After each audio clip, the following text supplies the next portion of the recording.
Hello everyone, want to do another quick garage random review on the Polaris 380. Finally got the Polaris 380 working well.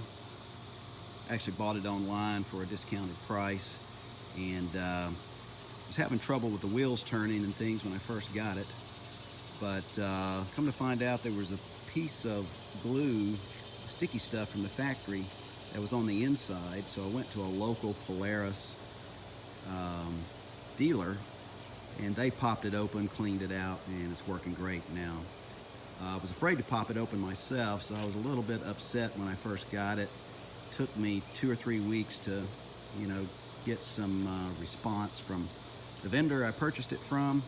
But as you can see here, it's doing a wonderful job now. There's a whole lot of stuff on YouTube about the wheel should be turning so many revolutions per minute and get a magic marker and do this and do that. I didn't worry about any of that. If the thing's working well, I just let it go. So you see we have a sport tool here, and really does a fine job. I think I did cut just 4 or 5 feet off the tubing there when it first got here, because you want to make sure it reaches to each end of the pool without having a whole lot of slack.